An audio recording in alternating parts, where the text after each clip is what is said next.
కొన్ని పాఠాలు నేర్పించింది. ఆ పాఠాలు ఏంటో ఈరోజు మనం తెలుసుకోవాలి. వారే పౌలు బర్నబాలు. పౌలు బర్నబాలు ఇరువురు కూడా చాలా బలీయమైనటువంటి సేవ చేసిన వారు. ఇక్కడ ఎవరిని తక్కువ చేయటానికి, ఎవరిని ఎక్కువ చేయటానికి కూడా మన శక్తి సరిపోదు.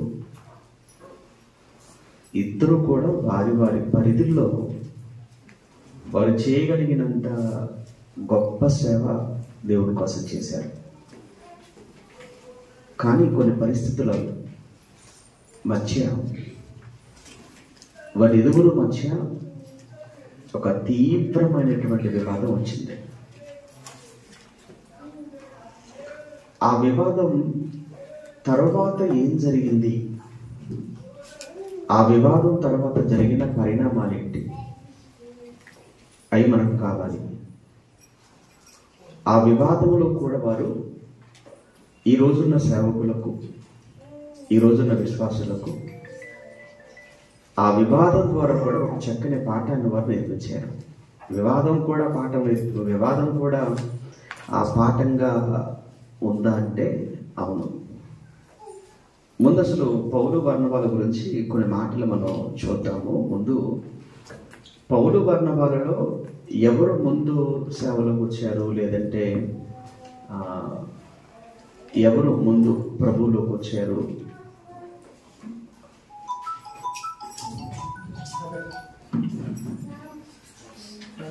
ఇంకా ఎవరైనా చూడండి, ఇంకా ఎవరైనా ఫోన్ సైలెన్స్లో పెట్టకపోతే పెట్టండి. ఎప్పటికైనా ఆ మెసేజ్ల శబ్దాలు కూడా తీసేయండి. అవి వినడానికే కాదు, ఆరోగ్యానికి కూడా చాలా ప్రమాదం.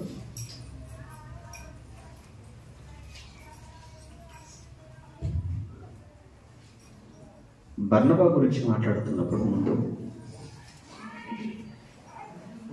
2వ అధ్యాయంలో సంఘం ఏర్పడింది. ఏర్పడినటువంటి ఆ సంఘములో 3000 మందితో ప్రారంభమైనటువంటి ఆ సంఘములో సభ్యుడు బర్నబా. వాస్తవానికి ఆయన జన్మ అనేది, ఆయన పుట్టుక అనేది ఎక్కడో కుప్రా అనేటువంటి ఒక చిన్న ద్వీపం. ఆ ద్వీపంలో పుట్టాడు, ఆ ద్వీపంలో పెరిగాడు. పెంతెకోస్తు పండుగ వచ్చింది కాబట్టి యూదులు కనుక ఆయన ఆ పండుగను ఆచరించడానికి తప్పనిసరిగా ప్రపంచవ్యాప్తంగా ఎక్కడ ఉన్న యూదులైనా ఆ పండుగకు యెరూషలేము రావాలి. బహుశా పెంతెకోస్తు పండుగకు ముందు ఇంకొక పండుగ వచ్చింది. ఆ పండుగ యేసుప్రభుని చంపిన పండుగ. అంటే ఆ పండుగలు యేసుప్రభులో చనిపోయారు. ఆ పండుగ పస్కా పండుగ. ఈ పస్కా పండుగకు పెంతెకోస్తు పండుగకు మధ్య గ్యాప్ ఎంత అంటే 50 రోజులు మాత్రమే. అంటే 7 వారాల పండుగ అని కూడా అంటారు పెంతెకోస్తు పండుగను. పస్కా పండుగ అయిపోయిన తర్వాత సరిగ్గా 50వ రోజు చేసుకునే పండుగే పెంతెకోస్తు పండుగ. కాబట్టి జనరల్గా ఏం ఆలోచిస్తుంటారంటే యూదులు, ఈ పస్కా పండుగ అయిపోయిన తర్వాత 7 వారాల కోసం మరలా మనం రోమాకి వెళ్ళి ఏమొస్తాము, లేదంటేనేమో కుప్రాకి వెళ్ళి ఏమొస్తాము, అలానే దూర ప్రాంతాల నుంచి ఎక్కడెక్కడి నుంచో వస్తారు కదా, అంత దూరం మళ్ళీ వెళ్ళి ఏమొస్తాము, ఎందుకంటే అడవులో కదా ప్రయాణం, సముద్రంలో ఓడలో కదా ప్రయాణం, వెళ్ళడానికి రావడానికి కూడా టైం సరిపోదు అని పస్కాకు వచ్చిన వాళ్ళంతా కూడా ఆల్మోస్ట్ ఏంటంటే అక్కడే ఉండిపోతారనమాట. పెంతెకోస్తు పండుగ వరకు ఉండి ఆ పెంతెకోస్తు పండుగ కూడా చూసుకుని వెళ్ళిపోతారు. అది జరుగుతున్న విషయం. కాబట్టి మేబీ మరి తను పస్కా పండుగ వచ్చాడేమో, యేసుప్రభు శిలువ మరణం జరిగిన రోజుకు, ఆ పండుగకు. ఆ తర్వాత ఇక్కడే ఉండిపోయారేమో పెంతెకోస్తు పండుగ వరకు. ఆ పెంతెకోస్తు పండుగ రోజు ఏర్పాటైన పేతురు గారి ప్రసంగంతో ఆ సంఘంలో 3000 మంది చేర్చబడ్డారు అని చదువుకున్నప్పుడు ఆ 3000 మందిలో బర్నబా కూడా ఉన్నాడు. ప్రాపర్ ఆయన యెరూషలేము కాదు. ప్రాపర్ ఎక్కడని చెప్పాను? ఆయనది కుప్రా. కుప్రా అనేది ఏంటంటే ఒక ఐలాండ్, సముద్ర మధ్యలో ఉంటుందన్నమాట, ద్వీపం. ఆ ప్రాంతానికి చెందినవాడు. మనం 4వ అధ్యాయంలో ఒక విషయం చూస్తాం. వారందరూ కూడా 3000 మంది తమకున్నటువంటి చరస్థిరాస్తులన్నీ కూడా ఏం చేశారంటే వాళ్ళంతా అమ్మారు. అమ్మి అమ్మగా వచ్చిన మొత్తాన్ని తెచ్చేసి అపోస్తల పాదాల దగ్గర పెట్టారు. ఎవరో ఒక ఇద్దరు మాత్రం అందులో కొంత దాచుకున్నారట. ఎవరో ఒక ఇద్దరు దాచుకున్నారట. ఎవరా ఇద్దరు తెలియదు, ఎప్పుడు వెళ్ళేదా? అననీయ. ఎవరు వారిద్దరు? అన్న చెల్లెళ్ళ, భార్య భర్తలు. ఓకే. వారు అందరి ముందు అంత ఇస్తున్నట్టుగా బిల్డప్ ఇచ్చారట. అందరి ముందు అంతా మేమైతే మీరెలా మీరంతా తీసుకొచ్చి పెట్టారో మేము కూడా అలా మీరంతా తీసుకొచ్చి పెట్టాము అని సంఘంలో అందరినీ నమ్మించే ప్రయత్నం అనమాట. సంఘంలో అందరినీ నమ్మించే ప్రయత్నం అంటే దాన్ని ఇంకొక మాట చెప్పాలంటే దాన్ని ఏమంటారంటే వేషధారణ. ఆ వేషధారణ అనేది చాలా ప్రమాదకరం. దేవుడు అసలు క్షమించాడు. మనం అలానే ఉండాలి. ఇప్పుడు వేషధారణ ఎందుకు అంటే చేసేది కొంచెం, కానీ కొంతమంది ఇచ్చుకునే పబ్లిసిటీ చాలా ఓవర్గా ఉంటుంది. ఇంకొంతమంది అసలు ఏమీ చేయరు, కానీ అంతా వారు యాక్తంతో బిళ్ళ పెట్టుంటారు. దాన్ని ఏమంటారంటే వేషధారణ అంటారు. చూస్తే ఏమి ఉండదు, కానీ అందరికీ చూడటానికి మాత్రం ఎలా ఉంటారు, బాగా కలరింగ్ ఇస్తుంటారు. సేమ్ ఇక్కడ అన్నే చెప్పారు కూడా బాగా కలరింగ్ ఇచ్చారు ఇక్కడ, కానీ దొరికిపోయారు. మనుషుల దగ్గర అయితే మనం మోసగించవచ్చేమో కానీ నమ్మించవచ్చు, కానీ దేవుడి దగ్గర ఇస్తే దొరికిపోరా? దొరికేశారు. అందులో పేతురు గారికి సూపర్ న్యాచురల్ పవర్స్ ఉన్నాయి. వాళ్ళకు ఉన్నాయి కదా, ఏమంటారు వాటి వరాలు ఉన్నాయి కదా, వారికి ఆత్మవరాలు ఉన్నాయి కదా వారికి, అపోస్తలులకు. అందులో ఒకటి ఆత్మల వివేచన వరం ఉంది. ఎవరికి? పేతురు గారికి. అంటే అర్థం ఏంటంటే మీ మనసులో ఏమనుకుంటున్నారో కూడా తెలిసి చెప్పగలడు ఆయన. ఎవరు? పేతురు గారికి. అలానే దొరికారు అననీయ సప్ఫీరాలు. అదే రోజు ఇద్దరు కూడా చచ్చిపోయాడు, దేవుడు చంపేశాడు. అంటే మనకి ఏమర్థం కావాలంటే ఆ సందర్భం చదువుతున్నప్పుడు వేషధారణ చాలా ప్రమాదకరం. వేషధారణ అనేది చాలా చాలా ప్రమాదకరము. మనం వేషాలు వేసి లేదా మనం నటించి ఎవరినో మనం మోసం ఎవరినో నమ్మించేసామో అని ఆనందపడుతున్నాం, కానీ ఒకానొక రోజు దాని ముగింపు, దాని పర్యవసానం అది మన ప్రాణాల మీదకి తీసుకొస్తుంది అనేటువంటి ఒక నిజాన్ని చెప్పాడు అందులో ఆయన. చాలా మంది ఆ ఆరాధనకు వచ్చినప్పుడు మాత్రం ఎంత భక్తిగా ఉంటారో, మరి అదే పద్ధతి ఇంట్లో ఎందుకు ఉండదో తెలియదు, బయట ఎందుకు ఉండదో అసలు అర్థం కాదు. పని చేసే చోట ఎందుకు అలా ఉండలేదో అసలు ఎవరికీ తెలియదు. అంటే పని చేసే చోట ఒకలాగా, 10 మందిలో ఇంకొకలాగా, ఇంట్లో మరొకలాగా, ఆరాధనలో ఎంత భక్తిగా ఉంటారు. అంటే ఇలా మారిపోతున్నారు అని అంటే మార్చేసుకుంటున్నారు అన్నమాట వేషాన్ని. ఇలా మార్చేసుకుంటున్నారు అని అంటే దీన్ని కూడా ఏమంటారు అంటే వేషధారణ. ఇది కూడా ఆ వేషధారణకు ప్రతిఫలం ఏంటంటే చావు. ఆ వేషధారణకు దేవుడు ఇచ్చేటువంటి బహుమానం ఏంటంటే చావు. ఇక ఇంత తీవ్రత లేదా ఇలాంటి ప్రతిఫలం ఉంది అని తెలిసిన తర్వాత కూడా మీరు ఇంతే అని అంటున్నారంటే ఇక చావడానికి సిద్ధపడిన వాడిని ఎవడు బాగు చేస్తాడు? మీకు అర్థమైందా? చావడానికి సిద్ధపడిన తర్వాత ఎవడు బాగు చేస్తాడండి? ఇప్పుడు ఇది మంచిది కాదండి, ఇది విషయమైన తర్వాత నేను తాగుతానని తాగుతుంటే ఇంకెవడు మాత్రం ఆపుతాడు? ఎవరు ఆపలేరు. ఎవడు ఇది మద్యం అనేది చాలా ప్రమాదకరం అండి, తాగుతుంటే ఆరోగ్యం పాడైపోతారంటే నేను తాగుతానండి అన్నాడు అనుకోండి, ఇక ఎవరు ఆపుతాడు? ఎవరు ఆపరు. అందుకే ఆల్రెడీ దానిపైన రాస్తారు మద్యపానం అనేది ఆరోగ్యానికి హానికరం అని. ఇప్పుడు ప్రభుత్వాలు ఏమంటాయని అంటే మేము చెప్పామండి ఆయన వాడు తాగాడంటే మా సంబంధం లేదండి. వాళ్ళు సిగరెట్ పెట్టి మీద కూడా రాస్తారు smoking is injurious to health అని రాస్తాడు వాడు సిగరెట్ పెట్టి మీద. అలా రాయడమే కాకుండా ఒక బొమ్మ భయంకరమైన ఒక బొమ్మ కూడా వేస్తాడు, క్యాన్సర్ బొమ్మ.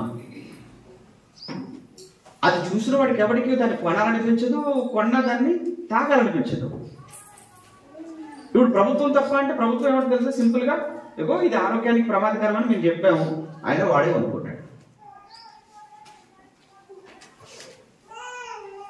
ఎవడు బాగు చేయలేడు.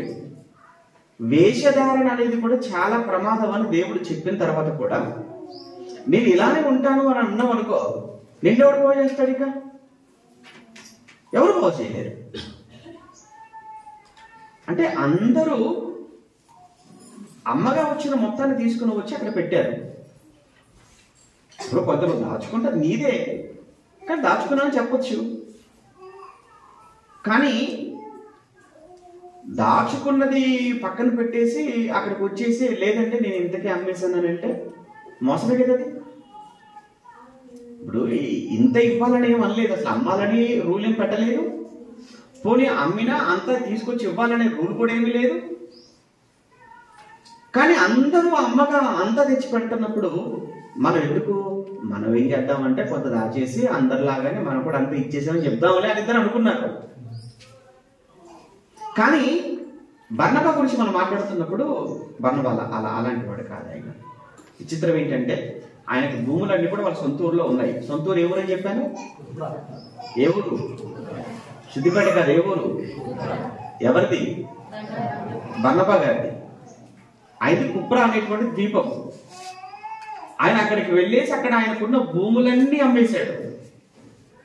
అమ్మి అక్కడ ఎంతైతే వచ్చిందో అక్కడికి వెళ్ళి తెచ్చి అమ్మగా వచ్చిన మొత్తాన్ని వీళ్ళతో ఇచ్చేసాడు, చేతిలో పెట్టేశాడు, అపోస్తలుల చేతిలో పెట్టేశాడు. అంత త్యాగశీలి బర్నబా. ఇంకా మంచి గుణాలు ఉన్నాయి ఆయనలో. సంఘంలో ఎవరైనా కష్టాల్లో ఉన్నప్పుడు, సంఘంలో ఎవరైనా బాధల్లో ఇబ్బందుల్లో ఉన్నప్పుడు వారిని ఆదరించి వారి ధైర్యం చెప్పేవాడట. సంఘంలో ఉన్న వాళ్ళంతా కూడా పుణ్యలేని మనకేదో కష్టం వస్తే బర్నబాతో చెప్పుకోవచ్చు, మాకేదైనా కష్టం వస్తే బర్నబా ఉన్నాడు అనే ఒక చక్కటి ఆదరణ కూడా బర్నబాను బట్టి సంఘంలో ఉన్న వాళ్ళు పొందుకుంటున్నారు. ఇంకో కోణం కూడా ఉంది బర్నబాలో. తప్పు చేస్తే కూడా ఊరుకోడు. తప్పు చేస్తే కూడా ఊరుకోడు. ఆయన ఆరాధన రాకపోతే అసలు ఊరుకోడు. ఏం చేస్తాడంటే అంటే హెచ్చరిస్తాడట. అందుకే ఆయనకి హెచ్చరిక పుత్రుడు అనేటువంటి పేరు కూడా ఉంది. ఇన్ని మంచి లక్షణాలు ఉన్నాయి బర్నబాలో. ఇంకా మాట్లాడితే వాక్యం కూడా బాగా చెప్పగలడు. ఎంత బాగా చెప్పగలడంటే వాక్యం, అంత్యోకయలో సంఘం ఏర్పడింది సిరియాలో. అక్కడ సంఘం ఏర్పడితే కొత్త సంఘం, ఆ సంఘానికి వెళ్ళి వాక్యం చెప్పి వాళ్ళందరినీ కూడా దేవుళ్ళో నిలబెట్టడానికి ఎవరు వెళతారు, ఎవరు పంపుదామని అపోస్తలులందరూ సంఘంలో, యెరూషలేము సంఘంలో పెద్దలందరూ కూర్చొని మీటింగ్ పెట్టుకున్నప్పుడు అందరూ కూడా ఏకాభిప్రాయంతో ముక్త కంఠంతో ఏమన్నారు అని అంటే Barnabas is the right person, Barnabas is correct అన్నారట. అందరూ ఒకే పేరు చెప్పారు. ఎవరైనా బర్నబా. ఎందుకంటే డబ్బు మీద ఆశ లేనివాడు, ఎందుకంటే అన్నీ ఉన్నాయని తీసుకొచ్చి పెట్టాడు కాబట్టి ఆయనకు డబ్బు మీద ఆశ లేదు ఒకటి. రెండోది ఏంటంటే మంచి ఆదరణ పుత్రుడిగా పేరు సంపాదించుకున్నాడు. అలానే సంఘంలో ఎవరైనా తప్పు చేసి అసలు సహించాడు, అందరిని హెచ్చరిస్తూ ఉంటాడు. హెచ్చరించగలిగిన వాడుగా ఉన్నాడు, ఆదరించగలిగిన వాడుగా ఉన్నాడు. అదే సమయంలో దేవుని కోసం ఉన్నది ఖర్చు పెట్టగలిగిన వాడుగా కూడా కనబడుతున్నాడు. కనుక ఇంతకంటే ఏం కావాలి ఇంకా సంఘం నిలబెట్టడానికి? అర్హతలు అనుకున్నాడు. దీనికి ముందు ఇంకొక ఇన్సిడెంట్ జరిగింది. ఏంటంటే పౌలు గారు మారారు కదా, పౌలు గారు మారిపోయారు 9వ అధ్యాయంలో. పౌలు గారు మారిపోయిన తర్వాత పౌలు గారు అపోస్తలు కలవడం కొరకు యెరూషలేముకి వచ్చాడు. ఆయన అక్కడి నుంచి దమస్కుకి వెళ్తాడు, దమస్కు నుంచి అరేబియాకి వెళ్తాడు, అక్కడి నుంచి మళ్ళీ దమస్కు వస్తాడు, దమస్కు నుంచి మళ్ళీ ఎక్కడికి వచ్చాడు అని అంటే యెరూషలేముకి వచ్చాడు. ఎప్పుడైతే ఆయన యెరూషలేముకి వచ్చాడో యెరూషలేములో ఉన్న వాళ్ళంతా పౌలు గారిని చూసి భయపడిపోయి ఎవరి దగ్గర రావట్లేదు. ఎందుకు మరి? గతం అలా ఉంది అయ్యగారిది. ఎవరిది? ఉన్నది కదా ఆయన క్రూరంగా ప్రవర్తించాడు కదా పౌలు, చాలా క్రూరుడుగా ఉన్నాడు. ఆయన చెప్తాడు, నేను సంఘాన్ని అపరిమితముగా హింసించాను అంటే అర్థం ఏంటి? అపరిమితముగా అంటే అర్థం ఏంటి? చాలా భయంకరంగా హింసించాడు సంఘాన్ని, భయంకరంగా దూషించాడు, భయంకరంగా హాని చేశాడు సంఘానికి. హానికరుడును అంటాడు, దూషకుడును అంటాడు, అపరిమితంగా హింసించాను అంటాడు. మరి ఇంత నేర చరిత్ర కలిగిన ఆయన యెరూషలేముకి వచ్చి నేను మారిపోయానని అన్నాడు అనుకోండి, ఎవరు నమ్ముతారు? అప్పుడప్పుడు మనోళ్ళు ఎవరైనా తాగుడు మాట్లాడంటేనే మనం నమ్మడానికి కొంచెం కష్టంగా ఉంటుంది. మరీ వాసన చూస్తుంటా, పిలుస్తుంటాం, వీడి దగ్గర మనం వస్తుందా లేదా అని. మారాడంటే మనకి ఎందుకు నమ్మేటట్టుగా లేదు అంట.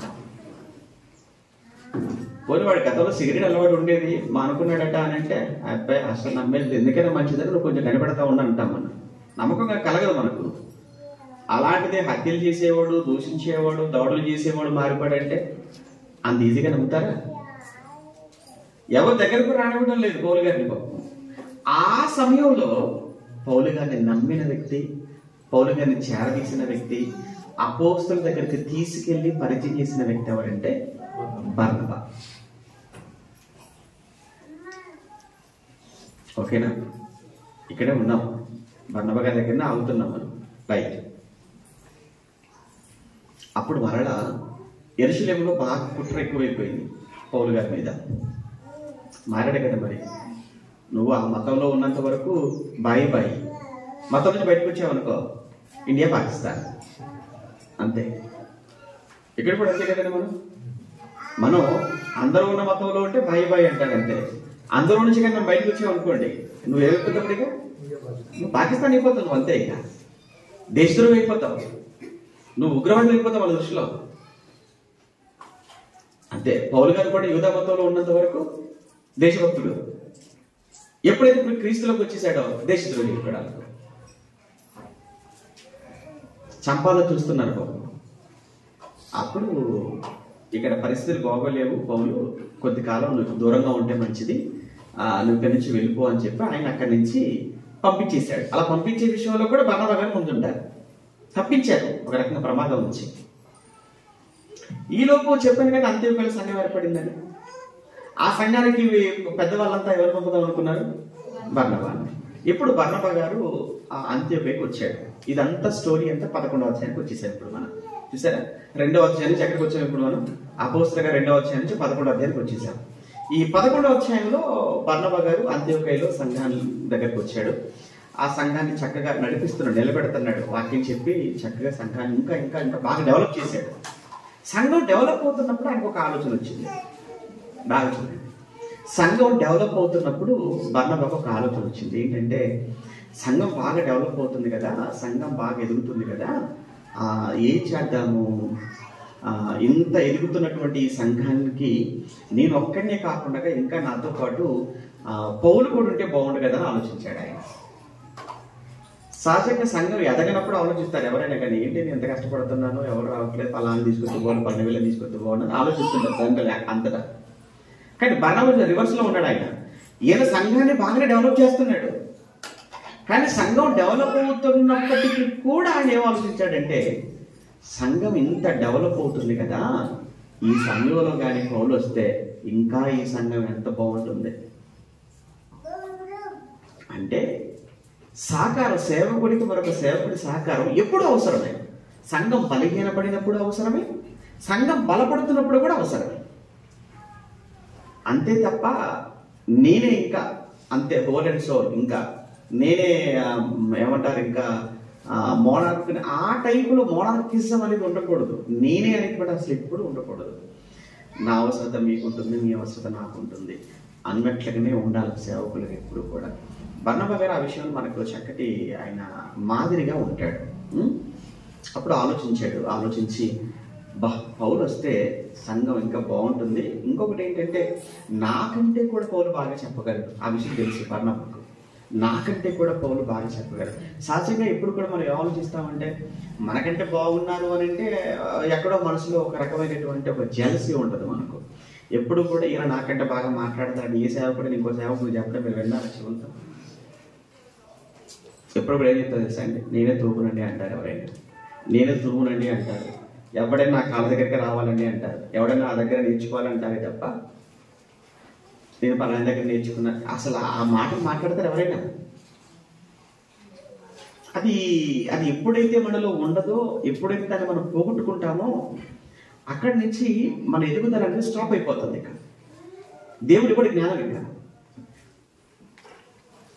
బర్నబాకున్న మంచి ఆలోచన ఏంటంటే,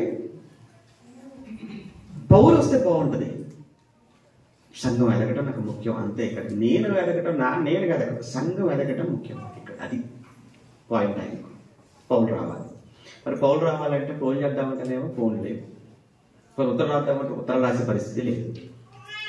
మరి ఎలా అని కొద్ది రోజులు సంఘాన్ని వేరే వాళ్ళకి కాదు చెప్పి ఆయనే వెళ్ళాడు పాదయాత్ర. ఎక్కడికి? సిరియా నుంచి తార్సుకు బయలుదేరాడు. సిరియా నుంచి తార్సుకు సుమారుగానండి 100 కిలోమీటర్లకు పైగా. నాకు తెలిసి ఒక 3 రోజులు 4 రోజులు వెళ్ళటం, 3-4 రోజులు రావటం. మొత్తంగా ఒక వారం రోజుల పాటు పౌలు కొరకు బర్నబా గారు కాలినడకన వెళ్ళి, ఆ తార్సు అనేది చాలా పెద్ద పట్టణం. తార్సు అనేది ఆ పట్టణంలో ఆయన ఎక్కడున్నాడు కూడా తెలియదండి.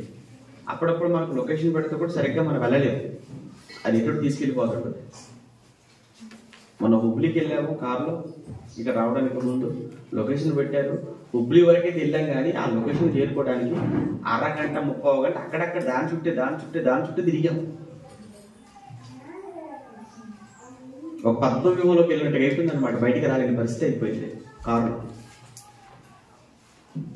ఒక 1/2 గంట తర్వాత కానీ బయటకు వచ్చిన తర్వాత కానీ ఇక్కడ పక్కనే ఉన్న సంగతి మాకు అర్థం కాలేదు. ఏంటి ఇంత లొకేషన్ పెడితే కూడా ఇంత కన్ఫ్యూజనా? మరలా కొన్ని సందర్భాలలో ఏంటి, ఫోన్ చేసి నువ్వు నా ఫోన్లోనే ఉండు, మేము పలానా దగ్గర ఉన్నాం, మీ దగ్గరికి వచ్చేంతవరకు మమ్మల్ని గైడ్ చేయి అని చక్కగా అలా తీసుకొచ్చేటువంటి సందర్భాలు కూడా మనకు ఉంటాయి. మరి బర్నబా గారి సంగతి ఏంటి? తార్సుకి అయితే వెళ్ళాలే కానీ అది చాలా పెద్ద పట్టణం తార్సు. అంత పెద్ద పట్టణంలో మరి పౌలు అనే వ్యక్తి ఎక్కడున్నాడో ఏంటో తెలుసుకోవడానికి ఎంత కష్టపడి ఉండొచ్చు కదండి. నిజంగా అలా కష్టపడి వెతికి చివరికి వచ్చేసరికి పౌలు కనపడ్డాడు. పౌలు చూడగానే బర్నబా గారికి చాలా సంతోషం వేసింది. అదే సమయంలో బర్నబాను పౌలు చూసినప్పుడు కూడా షాక్ అయ్యాడు. ఎందుకంటే వితౌట్ ఇంటిమేషన్ కదా, వితౌట్ ఇన్ఫర్మేషన్తో బర్నబా పౌలు గారి దగ్గరికి వచ్చేసరికి పౌలు కూడా షాక్ అయ్యి ఉంటాడు. ఆయన చూసి ఆశ్చర్యపోయాడు. అంతే కదా, ఎవరైనా ఒక పెద్ద వ్యక్తి చాలా రోజుల తర్వాత మనం ఇంటికి చెప్పబెట్టుకుని వచ్చేసారు అనుకోండి, ఎలా అవుతుంది మన పరిస్థితి? అందులో చాలా కష్టంతో వచ్చారనుకోండి, చాలా ఆశ్చర్యంగా అనిపిస్తుంది. ఏంటండి నిజంగా బర్నబా చూడగానే పౌలు గారు కూడా ఆశ్చర్యపోయాడు. నిజంగా వాళ్ళిద్దరి మధ్య కూర్చున్నాడు. ఏంటి రాక కారణం ఏంటంటే పౌలుగా బర్నబా గారు అంతా చెప్పారు. పౌలు, నీతో పని పడింది, నేను ఇలా అంత్యోదయకి వచ్చాను, అక్కడ సంఘం ఏర్పడింది, ఆ సంఘానికి నీ అవసరం ఉంది, నువ్వు కాదనకూడదు, నాతో రావాలి అనగానే ఇంకా పౌలు గారు వెళ్ళకుండా ఉంటారా? ఇంత ప్రయాసపడి వచ్చావు, నన్ను గుర్తించావు, తప్పకుండా నీతో వస్తాను అని పౌలు గారు బర్నబా గారు కలిసి ప్రయాణం చేశారు కదా. సుమారు 3 రోజుల పాటు కలిసి ఆ ప్రయాణంలో ఎన్ని మాట్లాడుతున్నారో ఏంటో తెలియదు. మొత్తానికైతే అంత్యోదయకి వచ్చారు ఇద్దరు.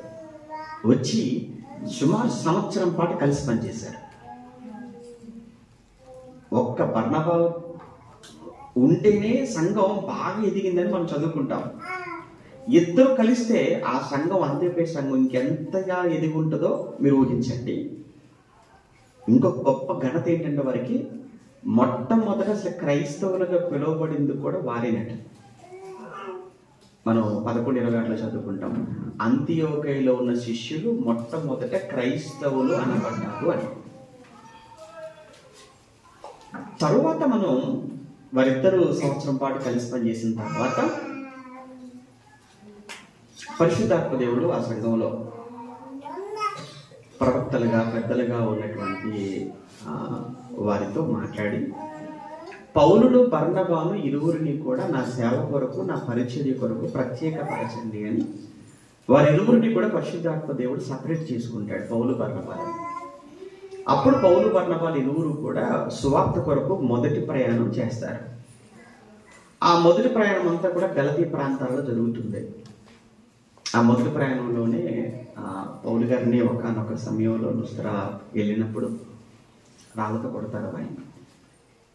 ఎంతగా కొట్టారంటే చచ్చిపోయాడు అనుకున్నారు. అంటే చావు కొట్టడం అంటే చూసారు, ఇంకా అలా. ఇక మనిషిలో ప్రాణం లేదు, ఊపిరి లేదు, ఇక అయిపోయింది, ఇంకా ఈ మనిషి బతకడు అనుకున్న పరిస్థితి వరకు ఆయన కొట్టి ఈడ్చుకొని వెళ్ళి వెలుపల పడేశారట పట్టణం బయట.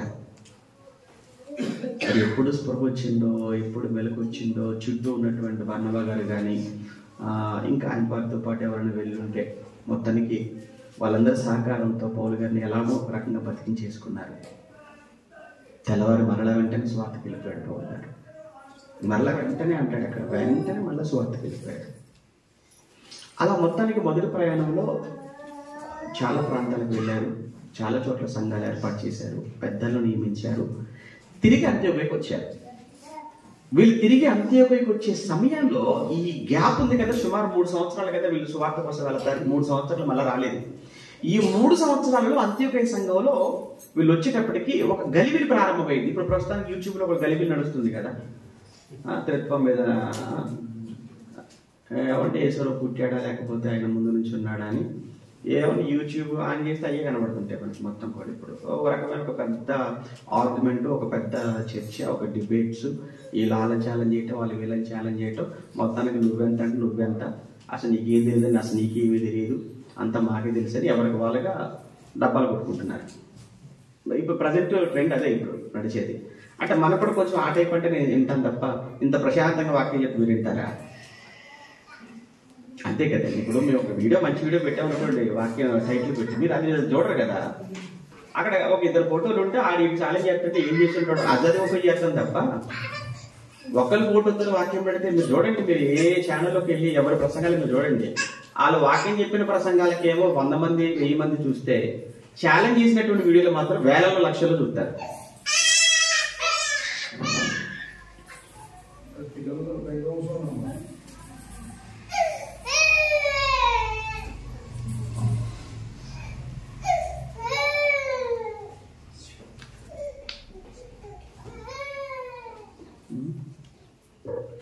సేమ్ అలానే అంత్యోక్య సంఘంలో వీళ్ళు లేని సమయంలో పౌలు బర్నబాలు అంత్యోక్య సంఘానికి కొంతమంది వచ్చారు. వచ్చి సున్నతిని గురించి మాట్లాడేసి సంఘాన్ని కలిపి చేశారు. వాస్తవానికి అంత్యోక్య సంఘంలో బాప్తిస్మాలు జరిగాయి. ఇక్కడ ఉన్న వాళ్ళంతా కూడా ప్రభు నమ్ముకున్న వాళ్ళే, బాప్తిస్మం ద్వారా రక్షణలోకి వచ్చారు. కానీ యెరూషలేము నుంచి కొంతమంది వచ్చారు. వచ్చిన వారు పరిసయ్యుల సంతతికి చెందినవారు. వాళ్ళే చెప్తున్నారంటే మీరు ఎంత బాప్తిస్మం తీసుకున్నా తప్పనిసరిగా బాప్తిస్మం తీసుకున్నప్పటికీ కూడా మీకు పరిపూర్ణమైన రక్షణ మీకు కావాలి అని అంటే సున్నతి కూడా అవసరమే అని చెప్పారు. లేదండి అవసరం లేదని చెప్పారండి పౌలు గారు బర్నబా గారు మాకు అని అంటే లేదు లేదు లేదు లేదు లేదు ఖచ్చితంగా తీసుకోవాల్సిందే అన్నప్పుడు ఈలోపు పౌలు బర్నబాలు కూడా వచ్చేసరి జరుగుతున్నప్పుడు అప్పుడు వారికి వీరికి మధ్య సంఘం ఎదుటనే బాగా వాదోపవాదాలు జరిగాయి. విషయం తేలట్లేదు. అప్పుడు సంఘం అంతా ఒక నిర్ణయం తీసుకున్నారు. యెరూషలేము అనేది కదా మనకు ఆదిమ సంఘం, ప్రారంభ సంఘం. అపోస్తలులు అందరూ అక్కడే ఉన్నారు కదా, 12 మంది అపోస్తలు, వాళ్ళే కదా పెద్ద. కనుక ఒక్కసారి ఈ విషయాన్ని వాళ్ళ దగ్గరికి తీసుకెళ్ళండి, అందరూ కూర్చోండి, మాట్లాడండి, ఫైనల్గా అపోస్తలులు ఏదైతే చెప్తారో దాన్ని మాకు వచ్చి చెప్పండి. అప్పుడు పౌలు కూడా ఒప్పుకున్నాడండి. నిజంగా నాకు ఎక్కడ ఆశ్చర్యం వేసిందంటే పౌలు లాంటి వాడు ఒప్పుకున్నాడంటే నాకు చాలా సంతోషం వేసింది. ఎందుకంటే చాలా మేధావి కదండి పౌలు గారు, చాలా ప్రాంతాలకు వెళ్ళినవాడు, చాలా జ్ఞానవంతుడు, వాక్యం మీద చక్కటి పట్టున్నవాడు. ఆయన నేను చెప్తున్నాడు కదా ఇంకా ఆ దగ్గర కలగడానికి అన్నాడు ఆయన అనలేదండి. అసలు అలా అనలేదు పౌలు. అలాగే అన్నాడు, ఎందుకంటే నాకు సంఘక్షేమం ముఖ్యం. నాకున్న జ్ఞానాన్ని బట్టి అవతల వ్యక్తి నశించిపోకూడదు, నాకున్న జ్ఞానం చేత అవతల వ్యక్తి నశించిపోకూడదు. ఈరోజు ఏంటంటే ఎవరి జ్ఞానాన్ని వాళ్ళు చూపించుకోవడానికి, ఎవరికి వాళ్ళు గొప్ప అనిపించుకోవడానికి సంఘాలు ఏమైపోయినా పర్వాలేదు, విశ్వాసాలు ఏమైపోయినా పర్వాలేదు, క్రైస్తవులు ఏమైపోయినా పర్వాలేదు, క్రైస్తవ్యాన్ని గురించి క్రీస్తు గురించి అన్యులు ఏమనుకున్నా పర్వాలేదు, కానీ నా ఆర్గ్యుమెంట్ నెక్కాలి అని ఎంతకు దిగజారి మాట్లాడుతున్నారో కూడా చూస్తున్నాం మనం. ఇట్స్ నాట్ రైట్, అస్సలు ఇది కరెక్ట్ కాదు. పౌలు గారు కూడా నేను ఇంత అసలు పేతురు ఏమాత్రం వాడు నా ముందు, ఆయన అపోస్తలు ఏమాత్రం నా ముందు, నేను చాలా విద్యావంతులని, ధర్మశాస్త్రం మొత్తం అవపోసన పట్టిన వాడిని నేను. చూసావా, నేను మొదటి ప్రయాణంలో ఎన్ని ప్రాంతాలకు వెళ్ళాను, ఎన్ని ప్రాంతాలలో నేను సంఘాలు స్థాపించి వచ్చాను. నేను నా ముందు ఎవరు నిలబడగలరు? అసలు నన్ను వెళ్ళేసి వాళ్ళ దగ్గరికి వెళ్ళి మాట్లాడమంటారే, నా మీద నాకు నమ్మకం లేదా అన్న మాట పోదండి. నాకు నా సంఘక్షేమం ముఖ్యం. ఓకే, తగ్గుతాను. ఏముంది అక్కడ? ఏముందండి అక్కడ తగ్గటంలో? ఒక మంచి విషయం కోసం. అలాగే నన్ను సంఘం చెబితే కూడా విన్నాడు. సంఘం చెబితే కూడా విన్నాడు ఆయన. సంఘం చెబితే కూడా నేను మీకు నేర్పించేవాడని మీరు చెప్తే నేను వినాలా అనలేదు ఆయన, పౌలు గారు. సంఘంలో ఉన్న వాళ్ళు చెప్పారు, పౌలు గారు ఎందుకైనా మంచిది ఒకసారి అక్కడికి వెళ్ళండి అని అనగానే, మీరు నాకు చెప్తారా, నేను మీరు మేక నేర్చుకుంటున్నా, నేను మేక నేర్చుకుంటున్నాను అన్నాడు ఏమైనా? మాట్లాడలేదు. అలాగేనని వెళ్ళాడండి ఆయన, పౌలు గారు, బర్నబా గారు, సంఘం నుంచి మరి కొంతమంది అపోస్తలుల దగ్గరికి వెళ్ళారు, కూర్చున్నారు. దాని మీద చాలా ఆర్గ్యుమెంట్ జరిగింది. ఫైనల్గా ఏంటంటే సున్నత అవసరం లేదు, అదే రిజల్ట్ వచ్చింది. అక్కడి నుంచి సంతోషంగా వచ్చారు. ఇది జరిగింది అని చెప్పారు సంఘంలో. ఆ తర్వాత కొద్ది రోజులు బాగానే ఉన్నారు. ఈ లోపు ఏం జరిగిందని అంటే, పౌలు గారే బర్నబాతో మాట్లాడుతూ, బర్నబా, మరి మన మొదటి ప్రయాణంలో 3 సంవత్సరాల పాటు చాలా ప్రాంతాలకు వెళ్ళాం సువార్తకు. చాలా ప్రాంతాలలో చాలా మంది ప్రభువుని నమ్ముకున్నారు. సంఘాలు ఏర్పాటు చేశాం కదా. మరి సంఘాలకి ఏర్పాటు చేసి వచ్చాం, కానీ ఆ సంఘాలను ఎలా ఉన్నాయో ఏంటో మనకు తెలియదు కదా. సంఘాలు ఎలా ఉన్నాయో ఏంటో. ఇప్పుడు ఒక పని చేద్దామా, ఆ సంఘాలను మళ్ళీ ఒకసారి దర్శించి వద్దాము, ఆ సంఘాలు ఎలా ఉన్నాయో ఏంటో మనం వెళ్ళొద్దాము అనగానే బర్నబా కూడా ఏమంటాడంటే, మంచి ఆలోచన పౌలు, మంచి నిర్ణయం తీసుకున్నాం, తప్పనిసరిగా వెళ్దాం. ఇక్కడ స్టార్ట్ అవుతుంది, తప్పనిసరిగా వెళ్దాం. మంచి ఆలోచన మంచిది. వాళ్ళు ఎలా ఉన్నారు ఏంటో అంటే అంతే కదా. ఒక మొక్క నాటిన తర్వాత ఆ మొక్క నాటుకుందో లేదో, ఎలా ఉందో ఏంటో చూడాలి కదా. విత్తనాలు విత్తిన తర్వాత రైతు పొలానికి వెళ్తాడు, చూస్తాడు ఆ విత్తనాలు మొలకెత్తుతున్నాయా లేదా, ఏమన్నా ఆ ఫలాలు వచ్చాయా లేదా చూడాలి. ఏమైనా చీడ పట్టిందా, లేదంటే ఏమైనా పక్షులు కానీ జంతువులు కానీ వచ్చి పాడు చేస్తున్నాయా పంట తండ్రి, లేదా ఎండిపోతున్నాయా వర్షం లేక అని. ఒక రైతు తను వేసినటువంటి పంట గురించి ఎలా అయితే పర్యవేక్షిస్తుంటాడో, పౌలు గారు కూడా వాక్యం అనే విత్తనాలు తీసుకుని వెళ్ళి ఆయా ప్రాంతాల్లో చల్లొచ్చాడు. ఆయన కళ్ళ ముందు అయితే మొలకెత్తినట్టుగా కనబడ్డాయి. ఏమో ఈ లోపు ఏమైనా వచ్చేసి ఎత్తుకుని వెళ్ళిపోయారు, ఏంటో ఎలా ఉన్నారో ఏంటో చూద్దాం అన్న పౌలు ఆలోచనకు బర్నబా గారు కూడా ఓకే చెప్పారు. అయితే ఎప్పుడు బయలుదేద్దాం? రేపు వెళ్ళిపోదాం. ఆయన నెక్స్ట్ వచ్చిన ప్రశ్న ఏంటంటే, అయితే మన ఇద్దరమే వెళ్దామా, ఎవరైనా తీసుకుని వెళ్దామా అదే నెక్స్ట్ వచ్చిన ప్రశ్న. మన ఇద్దరితో పాటు మరొకరు తీసుకెళ్ళాలి. ఎవరిని తీసుకెళ్దాం పౌలు, ఎవరిని తీసుకెళ్దాము బర్నబా అని పౌలు గారు అడిగారు. వెంటనే బర్నబా గారు ఏమన్నారంటే, మార్కుని తీసుకెళ్దాము అని అన్నాడు. మార్కుని తీసుకెళ్ళిపోదాం అన్నాడు. మార్కుని తీసుకెళ్దాం అనేటప్పటికీ పౌలు గారు ఒకసారి షాక్ అయ్యాడు, కాస్త డిసప్పాయింట్ అయ్యాడు. ఎందుకు మార్కును తీసుకెళ్దాం అంటున్నావు నువ్వు? ఏమవుతుంది, మార్కుని తీసుకెళ్ళిపోదాం బర్నబా అన్నారు. పౌలు గారు అంటున్నారు, మార్కొద్దు అనేసాడు. అప్పుడు వెంటనే బర్నబా గారు హట్ అయిపోయాడు. ఆయన కాస్త మనసు బాగా నొచ్చుకున్నట్టుగా అయిపోయింది బర్నబా గారికి. అప్పుడు పౌలు గారు అంటారు, ఎందుకు వద్దంటున్నా నీకు తెలుసు కదా బర్నబా, మనం మొదటిసారి తీసుకెళ్ళాం అతన్ని. మొదటి ప్రయాణంలో తీసుకెళ్ళిపోతే అతను ఏం చేశాడు నీకు తెలియదు ఏముంది, మన మధ్యలో వదిలేసి వెళ్ళిపోయాడు. అతను మధ్యలో మనం వదిలేసి వెళ్ళిపోయాడు. ఇందుకు ఎవరండి ఈ మార్క్ గొడవ ఏంటి? ఈ మార్క్ని ఏమంటారంటే జాన్ మార్క్ అంటారు. ఇతను ఇంగ్లీష్లో ఏమంటారంటే జాన్ మార్క్. అంటే యోహాను అను మారు పేరు కలిగినటువంటి, లేదా మార్కు అను మారు పేరు కలిగిన యోహాను అంటాడు. ఇతను 12వ అధ్యాయంలో అపోస్తల కార్యములు 12వ వచనంలో మనకు కనబడతాడు. అపోస్తల కార్యములు 12వ అధ్యాయం 12వ వచనంలో ముందు ఇతని గురించిన ఇంట్రడక్షన్ అక్కడ మనం చూస్తాం. ఎందుకంటే వివాదం దగ్గరికి ఇంకా రాలేదు, గొడవ దగ్గరికి రాలేదు. గొడవ ఇప్పుడే స్టార్ట్ అవుతుంది మనకు. గొడవ స్టార్ట్ అవుతుందనంటే కాస్త గెలవ అలర్ట్ అవుతారులేండి. వాక్యం వినేటప్పుడు కొంచెం ఇదిగా ఉంటుంది, కానీ ఏదైనా గొడవలు అనేసరికి మాత్రం ఉన్న నిద్రంతా పోతుంది మనకు. 12:12లో అపోస్తల కార్యంలో 12:12 ఏమంటున్నాడు? ఇట్లు ఆలోచించుకొని అతడు మార్కు అను మార్కు అను మారు పేరు కలిగిన యోహాను. మార్కు అను మారు పేరు కలిగిన యోహాను. ఈ సాంప్రదాయం ఏం చెప్తుందనంటే, చరిత్ర ఏం చెప్తుందనంటే, ఈ మార్కు వాళ్ళ ఇంటిలోనే యెరూషలేములో ఉన్నటువంటి సంఘం కూడుకునేదంట ఆరాధన కొరకు. అంటే ఎంతమంది, కొన్ని వందల వేల మంది యెరూషలేములో ఒక చోట కూడుకునే వాళ్ళు, అది మార్కు వాళ్ళ ఇంట్లో అంటే ఆ ఇల్లు ఎంత పెద్దదై ఉంటుందో మనం ఊహించవచ్చు. అంటే ఓవరాల్గా ఏమంటారు అంటే, ఈ మార్కు కాస్త ధనవంతుడు, మార్కు ఫ్యామిలీ కాస్త ధనవంతుల ఫ్యామిలీ అనేది ఒకటి ఉంది.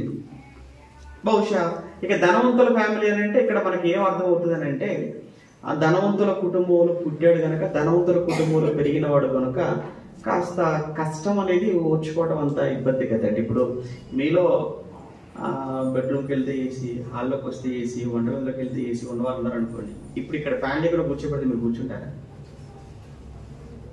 అంతెందుకు, రోజు ఏసీ ఉంటే తప్ప నిద్రపోని వాళ్ళు నిజంగా చెప్పండి, అసలు ఫ్యాన్ కింద నిద్రపోతారా? లేదు. అసలు ఫ్యాన్ లేకపోతే అసలు నిద్రపోతారా? నిద్రపోరా. ఎందుకంటే అలవాటు అయిపోయింది. ఇంకా చెప్పండి, సుఖానికి అలవాటు పడిన వాళ్ళు ఎలా ఉంటారు చెప్పండి? చిన్న కష్టాన్ని కూడా తట్టుకోలేరండి. నీడలో పెరిగిన వాళ్ళు కాస్త ఎండ ఎక్కువైపోతే భరించలేక చిన్న ఎండ కూడా గొడుగు పట్టుకుని వెళ్ళిపోతుంది. మనకి నవ్వొచ్చేట్టుంటది, ఏంటి ఈ ఎండ కూడా గొడుగు పట్టుకుని, ఇది ఎండాకాలం ఏంటిది, ఇది చలికాలం, చలికాలంలో ఎండ కూడా గొడుగు పట్టుకొని పోతుందంటే ఎండాకాలం ఇంట్లో నుంచి బయటికి రావడం అయ్యారు. అంటే అంత మెత్తగా పెరిగారు. చిన్న చిన్నవి కూడా తట్టుకోలేదు కొంతమంది ఒకసారి ఏదో గిన్నెలు కడిగేసి వచ్చిన తర్వాత చేతులు చూసుకుంటా పదే చూసుకుంటూ ఉంటారు. ఎందుకంటే అలవాట్లేదు మరి. ఒకసారి కుర్చీని అలా ఎత్తి దించి నా తర్వాత వచ్చి చూసుకుంటారు, చేతులు చూసేవాళ్ళకి అరగైపోయావు అని చెప్తుంటారు. అప్పుడు రెగ్యులర్గా చేసేవాడు ఎవరు కూడా చెప్పండి ఇలా చూసి. అంటే పాపం ఈ చిన్న పనులు కూడా చేయటం నేర్చుకోలేదన్నమాట. ఒక రకంగా నాకు ఏమనిపిస్తుందంటే, ఈ జాన్ మార్కు కూడా ఏ టైప్ అంటే, ధనవంతుల కుటుంబంలో పుట్టి బాగా పెరిగాడు కదా, సుఖంతో పెరిగాడేమో.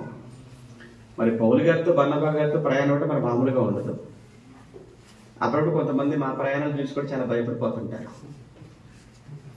ఎలా తిరుగుతున్నారన్నా అంటారు. అంటే తిరుగుతున్నాం కదా, అదే ఎలా తిరుగుతున్నారు అని. మేము ఒకసారి 1 గంట ప్రయాణం చేసి వస్తేనే మాకు 2 గంటలు రెస్ట్ కావాలి.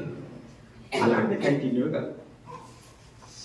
ఎప్పటికీ ఇంటి నుంచి బయలుదేరి ఆల్మోస్ట్ 2 వారాలు కావస్తుంది. ఇంతవరకు ఇంక ఇంటికి వెళ్ళలేదు. ఇప్పుడు పోయిన 29వ తారీఖు బయలుదేరాను ఖమ్మం నుంచి. సుమారు 2000 కిలోమీటర్లు అయిపోయింది కారులో 2000 కిలోమీటర్లు. వెళ్ళేసరికి ఇంకొక 500 అవుతుంది. మొత్తం 2500 కిలోమీటర్లు అనమాట. శనివారానికి కానీ ఇంటికి చేరుకోలేము. ఈ ప్రయాణాలన్నీ కారులోనే, రాత్రి పగలు తేడా లేకుండా.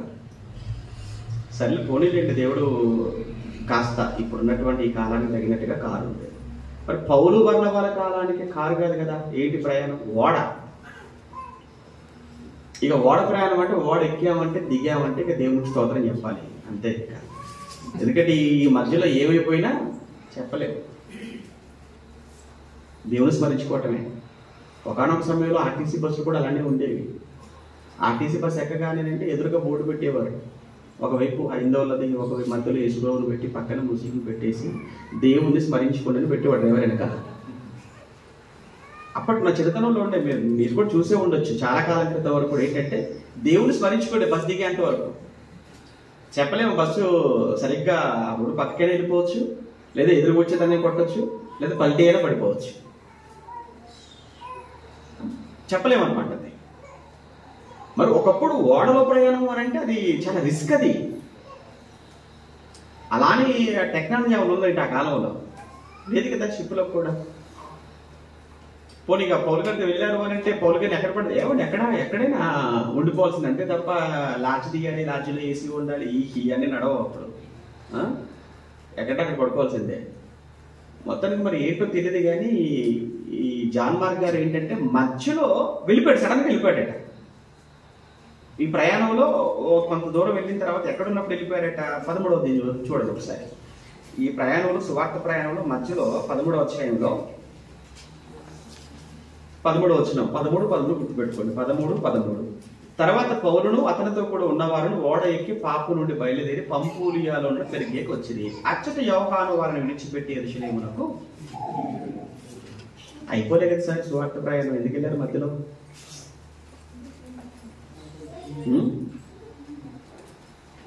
పాపం కొంతమంది కూర్చోలేరు ఇప్పుడు, ఎందుకంటే ఫ్యాన్ లేదు కదా, కరెంట్ లేదు కదా, ఉక్కపోతగా ఉంది కదా, మధ్యలో వెళ్ళిపోతుంటారు. ఎందుకంటే చాలా ఉక్కపోతగా ఉందండి. ఎవరికి లేదు, నీకే ఉందా ఉక్కపోత? గాలి లేదండి అంటారు, వెళ్ళిపోతుంటారు కదా. గాలి నీకే లేదా, అందరికీ లేదా? అందరికీ లేదు. మరి నీ ఒక్కడివి ఎందుకు బయటికి వెళ్ళిపోయావు? యోగా అయిపోయాడు, మార్కెట్ అయిపోయాయి అనమాట. మధ్యలో వెళ్ళిపోయాడు ఆయన. పోనీ అక్కడి నుంచి ఎవరు కబురు వచ్చిందంటే ఆ సమాచారం మనకైతే లేదు, ఇక్కడ వచ్చే ఛాన్స్ కూడా లేదు. వీళ్ళు ఎక్కడ ఉంటారని, ఒక చోట ఉంటారా? స్వార్థకి వెళ్ళిన వాళ్ళు ఎప్పుడు ఎక్కడ ఉంటారో కూడా తెలియదు కదా, నాకు అనుకోవడానికి లేదు. మరి ఎక్కడైనా కానీ అన్కంఫర్ట్గా ఫీల్ అయ్యాడేమో అనుకోవడానికి ఛాన్సెస్ ఎక్కువ ఉన్నాయి. అన్కంఫర్ట్గా ఫీల్ అయ్యాడు, ఇబ్బందిగా ఫీల్ అయ్యాడేమో పౌలు గారితో, బర్నబా గారితో ఈ పరిచర్య, ఈ సువార్తలకు వెళ్ళడం అనేది.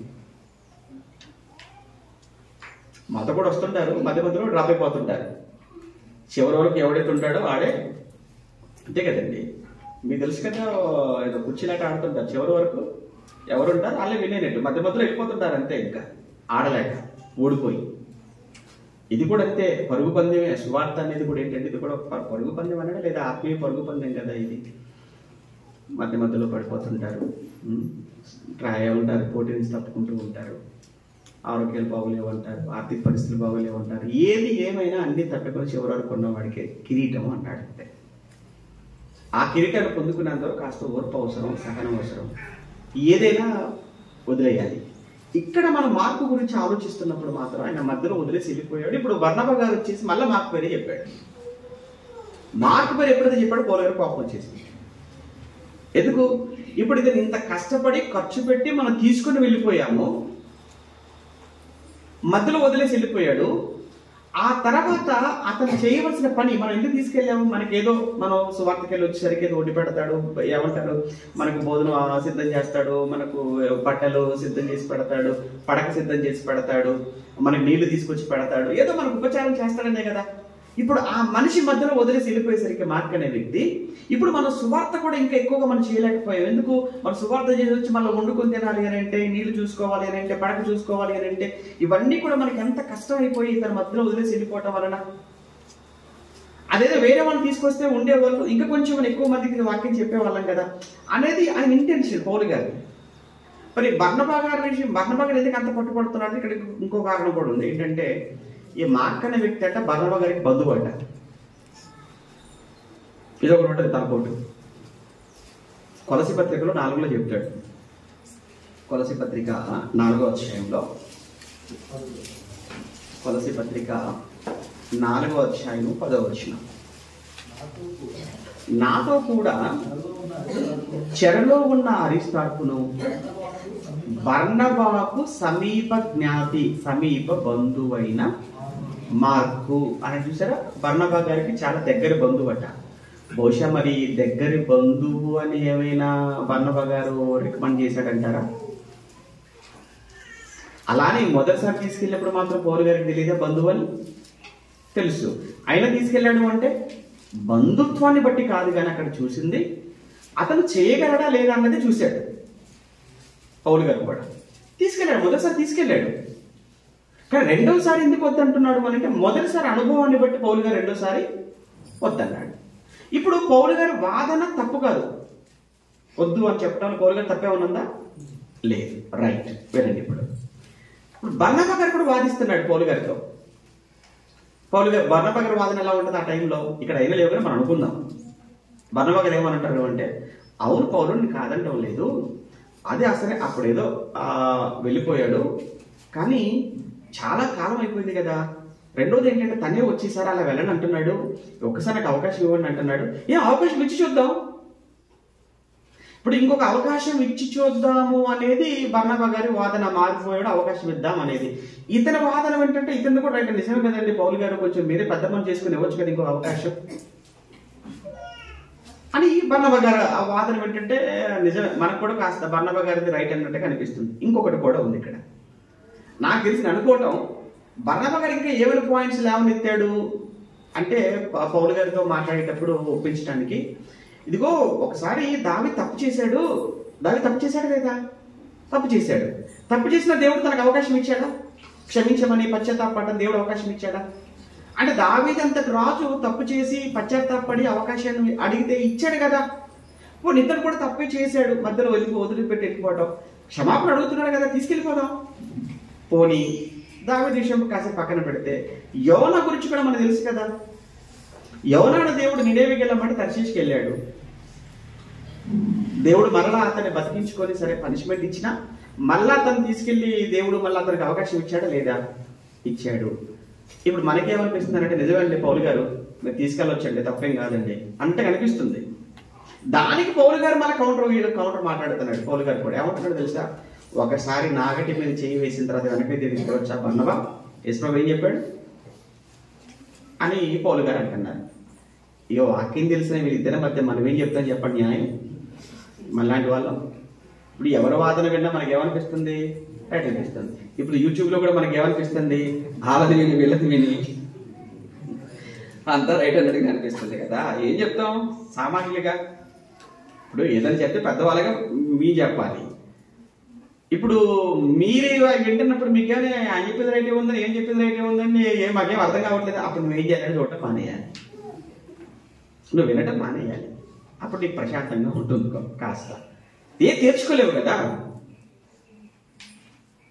ఇక్కడ కూడా పౌలు బర్నబాల వాదన వింటుంటే కూడా మొత్తానికి టగ్గఫర్గానే ఉంది. కానీ పౌలు గారు మాత్రం చాలా మొండిగానే ఉన్నారు ఈ విషయంలో. అసలు వద్దు. ఈ విషయంలో మాట పెరిగిపోయి తీవ్రమైన వివాదం. ఇన్ని అనుకుని ఉండొచ్చు కదా పౌలు గారు బర్నబా గారు, చాలా అనుకుని ఉండొచ్చు. అయినా అక్కడ లేవులే కానీ మొత్తానికి పరిశుద్ధాత్మ దేవుడు తీవ్రమైన వివాదం అన్నాడు తప్ప ఆయన ఏమన్నాడు ఈయన ఏమన్నాడు అవన్నీ అక్కడైతే లేవు. విషయం ఏంటంటే ఇద్దరి మధ్య వివాదానికి కారణం ఎవరంటే మార్కు కనబడుతున్నాడు మనకు. చూసారు ఆయన మార్క్ ఎలా ఉందో? ఎవరిది? మార్క్ గారు మార్క్ ఎలా ఉందని అంటే పౌలు బర్నబా లాంటి పెద్ద దైవజనుల మధ్య చిచ్చు కారణం అయ్యాడు, ఆయన గొడవ కారణం అయ్యాడు. పోనీలో మరి ఆయన కూడా మార్క్ గారు చేయవండి రాకపోతలేండి అనట్లేదు. ఎవరు? మార్క్ గారు. సరే ఇక ఆ కోపంలో బర్నబా గారు ఒక పని చేశాడు. ఇక సరే వద్దంటున్నావు కదా, ఒక పని చేస్తాను, నేను మార్కు తీసుకొని నేను వెళ్ళిపోతాలేండి, మీరు ఎవరైనా తీసుకొని వెళ్ళిపోండి స్వార్థకాన్ని. కానీ మార్కు రెండు పెట్టుకొని బర్నబానేమో ఆ ప్రాంతాలకు వెళ్ళిపోయాడు. కుప్రా అంటే అక్కడి నుంచి ఆ పై ప్రాంతాలకు వెళ్ళిపోయాడు అనమాట. సువార్త కూడా మొట్టమొదటి అక్కడికి వెళ్ళారు కదా మొదటి ప్రయాణంలో, కనుక ఆ దిశగా వెళ్ళిపోయారు.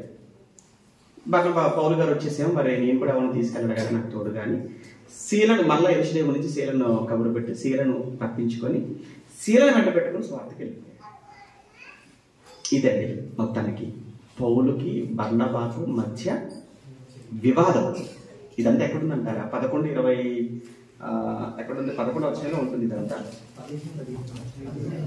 క్షమించండి, 15వ అధ్యాయంలో ఉంటుంది ఇదంతా. 15వ అధ్యాయము 36 నుంచి 41 వరకు అన్నమాట. ఇప్పుడు నేను చెప్పిన స్టోరీ అంతా కూడా మీకు అపోస్తుల కార్యములు 15వ అధ్యాయము 36 నుంచి 41. ఇప్పుడు విషయం ఏంటంటే కన్క్లూజన్కి వద్దాం. మొత్తానికైతే ఇద్దరి మధ్య వివాదం చాలా ఎక్కువైపోయి ఇద్దరు వేరైపోయారు. పరిచర్య వ్యక్తే వేరయ్యారు. బాగా వినండి, ఇక్కడ పరిచర్య వ్యక్తే వేరయ్యారు. బర్నబానే మార్కుతో పాటు గలతీ ప్రాంతాలకు వెళ్ళాడు, కుప్రా ప్రాంతాలకు వెళ్ళిపోయాడు. పౌలు శిలను పెట్టుకొని మరొక వైపుకు వెళ్ళిపోయాడు. సరే వెళ్ళిపోయారు. కానీ వెళ్ళిపోయిన తర్వాత ఏం జరిగింది, విడిపోయిన సందర్భాలను బట్టి ఏం చెప్పాలనుకున్నాడు దేవుడు అనేది మనకి ఇప్పుడు కావాలి పాఠం. అదే కదా పౌలు బర్నబాల వివాదం మనకి ఏం నేర్పిస్తుంది అంటే, ఇంత అనుకున్నారు కదండి, ఇంత అనుకున్న తర్వాత ఎక్కడ కూడా బర్నబా మరలా పౌలు గారి పేరు ఎత్తినట్టే. కానీ గుర్తుపెట్టుకోండి, ఎక్కడ కూడా బర్నబా పౌలు గారి పేరు ఎత్తలేదు. 1. 2, పౌలు గారు బర్నబా గురించి ఎత్తలేదు, ఎత్తాడు. కానీ ఎత్తిన బర్నబా గురించి ఏమన్నాడు తెలుసా? చాలా పాజిటివ్గా మాట్లాడాడు, మంచిగానే మాట్లాడాడు. అంటే నన్ను ఇంత అన్నాడు, నన్ను నెగ్గనివ్వలేదు, ఆయన అనుకున్నదంటే మాట్లాడాడు, మొండిగా మాట్లాడాడు, ఛీ ఈ బర్నబా అనే వేస్ట్ అన్నట్టుగా మాట్లాడలేదండి. పౌలు గారు అలా మాట్లాడలేదు. ఏమన్నాడు తెలుసా? బర్నబా గురించి మాట్లాడుతున్నప్పుడు కొరింథీయులకు పత్రిక రాస్తూ, కొరింథీయులకు రాసిన పత్రిక, మొదటి పత్రిక 9వ అధ్యాయం, కొరింథీయులకు రాసిన మొదటి పత్రిక 9వ అధ్యాయంలో 6వ వచనంలో, మరియు పని చేయకుండుటకు నేనును బర్నబాయు మాత్రమే అధికారము లేనివారమా. ఏంటి, ఏం మాట్లాడుతున్నారు? అదొక యేసుప్రభు సహోదరులు వాళ్ళ భార్యలతో పాటు వెళ్ళి సేవ చేసుకోవడం అంతా స్వతంత్రంగా, అదే సమయంలో అపోస్తులైన వాళ్ళు వాళ్ళ భార్యలతో పాటు సేవ చేసుకోవటం లేదా స్వేచ్ఛగా? ఇప్పుడు పౌలు బర్నబాలు బర్నబా నేను మేమేనా అధికారం లేని వారు, మాకైనా స్వతంత్రత లేదు, మాకైనా స్వేచ్ఛ లేదు అని తనతో పాటు ఎవరిని కూడా కలుపుకొని మాట్లాడుతున్నాడు? బర్నబాను కూడా కలుపుకొని మాట్లాడుతున్నాడు. బర్నబాను కలుపుకొని మాట్లాడుతున్నాడే తప్ప బర్నబాకు వేరుగా బర్నబాను వేరు చేసి మాత్రం మాట్లాడట్లేదు పౌలు గారు. అసలు పౌలు గారు ఎలా అలా మాట్లాడతారని ఎంత వాక్యంలో ఎంత దిట్ట కదా. ఆయనకు మనకు నిజంగా ఆ సమయంలో కానీ మనం కానీ ఉంటే, ఒకవేళ పౌలు గారి ప్లేస్లో మనమే ఉన్నాం అనుకోండి, ఎప్పుడైతే బర్నబా మార్గం వెంట పెట్టుకుని వెళ్ళిపోయాడో ఆ తర్వాత సంఘాన్ని అంతని కూర్చోబెట్టి సంఘంలో బర్నబా గారి మీద వరుసగా 10 ఎపిసోడ్లు మాట్లాడకపోతే చూడు. అంతే కదా. బర్నబా మీద ఖచ్చితంగా ఒక 10 వారాల పాటు పార్ట్ 1 బర్నబా, పార్ట్ 2 బర్నబా. బర్నబా గురించి అసలు మీకు ఏం తెలుసు అనుకుంటున్నారు? నాతో ఉన్నప్పుడు ఆయన ఏమన్నాడు తెలుసా? నాతో మాట్లాడినప్పుడు ఏం మాట్లాడో తెలుసా? అందులో అమ్మ మీ గురించి ఏమన్నాడు తెలుసా? ఇక మీ గురించి ఏమన్నాడు తెలుసా? అసలు ఆ బర్నబా అనేవాడు అంత దుర్మార్గుడు అసలు ఇంకొకటి ఎవరు లేరు. మీరు ఆయన బోధ వినకండి, అసలు దగ్గరికి రానివ్వకండి, ఆడితే సాహసమే వద్దు. చూసారు, ఆఖరి నాతో కూడా గొడవ పట్టు, నన్నే కాదు కూడా వెళ్ళిపోయాడు అని ఎన్ని పార్ట్స్ మాట్లాడేవాళ్ళు మనం ఉంటే పౌలు గారి ప్లేస్లో. అలాంటి బర్నబా కూడా నిజంగా పోనీలేదు. పౌలు గారి ప్లేస్లో కానీ బర్నబా గారి ప్లేస్లో మనమే ఉన్నాం అనుకోండి, అప్పుడు మనం ఏం చెప్తాం తెలుసా? అసలు ఆ పౌలు అనేటువంటి ఆ వ్యక్తిని దగ్గరికి తీసుకుంది ఎవరో తెలుసా? నేను నీ లేకపోతే అసలు పౌలు అనే వ్యక్తే. అందుకే మీకు అయ్యేది చెప్పారనమాట ప్రారంభంలో. పౌలు అనే వ్యక్తి దగ్గర తీసుకుంది ఎవరు? నేను. అందరూ భయపడిపోయి దూరం పెట్టారు, కానీ నేను దగ్గర తీసుకుని నేను కదా పరిచయం చేశాను. చూసావా, ఈ రోజు నా మీదకి తిరుగుబాటు చేశాడు పౌలు. నన్ను ఎంత మాట అన్నాడు చూసారా? నాతోనే గొడవ పడతాడా? ఇంకొక విషయం తెలుసా? అసలు ఎక్కడో పోయి తార్సులోకి వెళ్ళిపోయి ఆయన ఏం చేసుకుంటున్నాడు ఏమో కూడా తెలియదు. తార్సులో వాళ్ళ ఊరు వెళ్ళిపోయాడు. అక్కడ ఊరు వెళ్ళిపోతే నేను పని కట్టుకుని వెళ్ళాను తెలుసా అక్కడికి.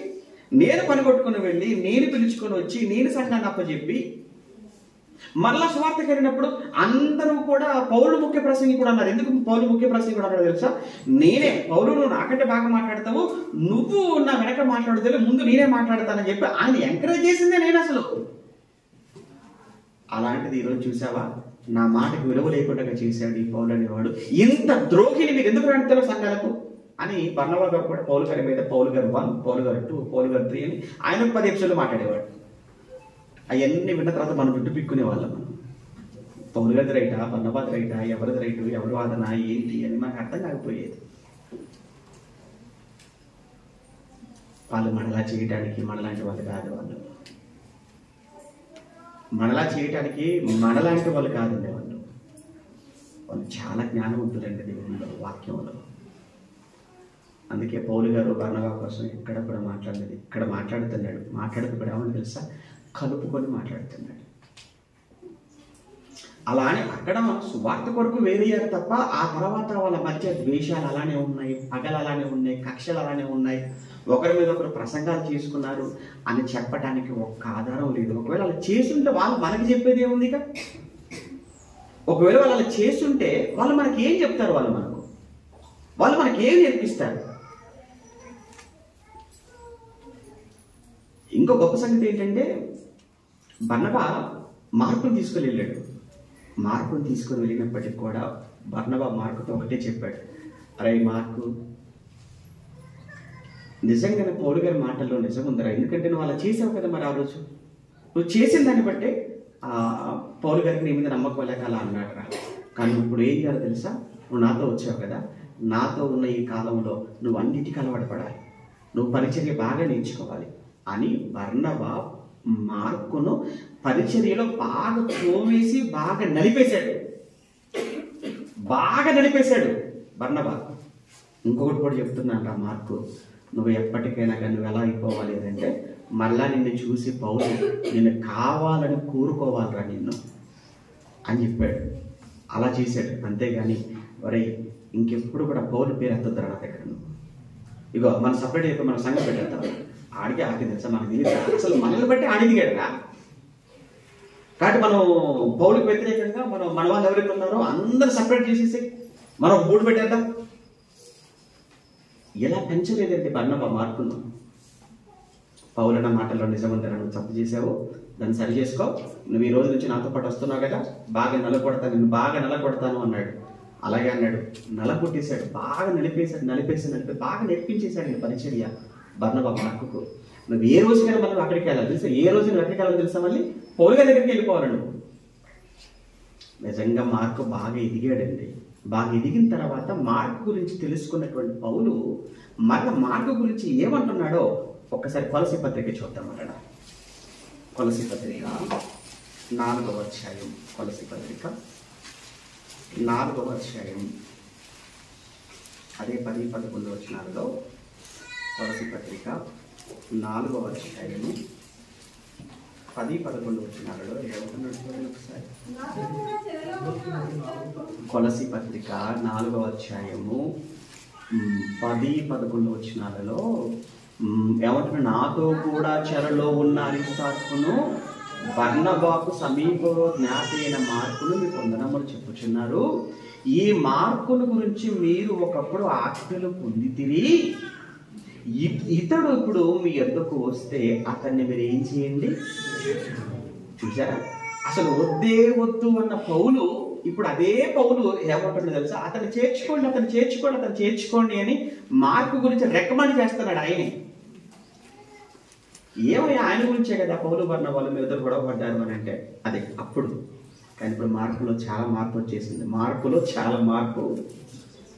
ఆ మార్పుకు కారణం ఎవరు తెలుసా, బర్నబా. ఎందుకంటే బర్నబా నా కోసం ఎక్కడ చెడ్డ మాట ఏది చెప్పలేదు. మార్కు మనసును విరిచేయలేదు నా మీద. మార్కు మనసును విరిచేయలేదు. మనం చేసే పని అయితే విరిచేస్తుంటాం. చూసేవారా, నువ్వు ఇంతకాలం ఉన్నవారా, అక్కడ నేను గుర్తించారా, ఇంతకాలం వెళ్ళావరా, కనీసం నీకు అలా చేశారా, ఇలా చేశారా, కన్న కూడా పెట్టలేదురా, నిలబెట్టారు కదా, అసలు నీకోసం కనీసం పాట కూడా ఇవ్వలేదురా నీకు. చూసారు అందరు ఆలకిచ్చి నీకు ఇవ్వలేదురా, నీకు ఉందిరా, నేను చెప్తే నీకు అర్థం కాలేదు ఆ రోజు. మన కౌన్సిలింగ్ అంటే ఇలా ఉంటుంది. చూసారా, మనం ఇలా కౌన్సిలింగ్ చేస్తుంటాం వాళ్ళని. ఒకవేళ బర్నబా కూడా చేయొచ్చు ఆయన అలానే, కానీ అలా చేయలేదు. మార్కులో లోపాన్ని చూపించాడు, నువ్వు సరి చేసుకోవాలి అన్నాడు. ఖచ్చితంగా మళ్ళీ నీకు పౌలు గారి దగ్గర నీకు పిలుపు రావాలి, అలా నేను తయారు చేస్తాను అన్నాడు. అలా చేశాడు. అదికి పౌలు గుర్తించాడు. మార్కును మళ్ళీ మీరు చేర్చుకోండి అన్నాడు. అలా చేర్చుకోమని చెప్పటమే కాదు, పౌలు లాస్ట్ మినిట్లో, అంటే ఇంకా ఆయన చనిపోయే ముందు, పౌలు గారు చనిపోయే ముందు రాసిన పత్రిక, తిమోతికి రాసిన 2వ పత్రిక, జైల్లో ఉండి చివరి దినాలలో ఆయన పత్రిక తిమోతికి రాస్తున్నప్పుడు తిమోతితో మార్కు గురించి ఏం చెప్తున్నాడో ఆ పత్రికలో అదొక్కటి చూసుకొని ముగించుకున్నాం. తిమోతికి రాసిన 2వ పత్రిక 4వ అధ్యాయం, తిమోతికి రాసిన 2వ పత్రిక 4వ అధ్యాయము 10-11 వచనాలలో, లూకా మాత్రమే నా యుద్ధ ఉన్నాడు. 11వ వచనం, లూకా మాత్రమే నా యుద్ధ ఉన్నాడు, మార్కును వెంట పెట్టుకుని రమ్ము, అతడు పరిచారము నిమిత్తము నాకు ప్రయోజనకరమైన వాడు. అతను పరిచారము నిమిత్తము నాకు ప్రయోజనకరమైన వాడు. ఎవరట? లూకా ఉన్నాడు కదా నీ దగ్గర ఆల్రెడీ. లూకా కంటే తిమోతిని ఎలా కూడా రమ్మంటున్నావు కదా, తిమోతి వస్తాడు కదా. ఏంటి, లూకా కంటే, తిమోతి కంటే, ఇప్పుడున్న వారందరికంటే ఒకప్పుడు ఎవరిని తీసుకెళ్ళడానికి నువ్వు ఇష్టపడక, ఎవరిని తీసుకెళ్లే విషయంలో బర్నబాతో వాదించుకొని బర్నబా మీరు వేరైపోయారో, ఇప్పుడు అదే మార్కుని ఇప్పుడు వెంట పెట్టుకొని రమ్మని నువ్వు అంటున్నావు అని అంటే పౌలు గారు, అంటే ఆ మార్కు పౌలు గారికి ఎంత దగ్గరైపోయాడో అన్న విషయం ఇక్కడ మనకు అర్థం కావాలి. ఏ పరిచర్యకు పనికిరాడు అని పక్కన పెట్టారో ఎవరు? పౌలు గారు. అదే పౌలు గారు ఇప్పుడు మార్కుని తీసుకోండి రా, అతనే నాకు సరైన వాడు, అతనే కరెక్ట్ పర్సన్, అతనే నాకు బాగా చేస్తాడు అన్నాడు. ఎంత బాగా మార్కును మనం చూస్తున్నాం. కానీ మార్క్ ఎవరితో వెళ్ళాడు? బర్నబాతో వెళ్ళాడు. కానీ బర్నబాతో మార్కు ఉన్నప్పటికీ కూడా ఆ మార్కు ఎక్కడ కూడా పౌలు గారి మీద చిన్న ద్వేషం కానీ, చిన్న పగ కానీ, కల్మషం కానీ, కపటం కానీ ఏమి కూడా మార్కు మనసులో పెట్టలేదు. ఎవరు? బర్నబా.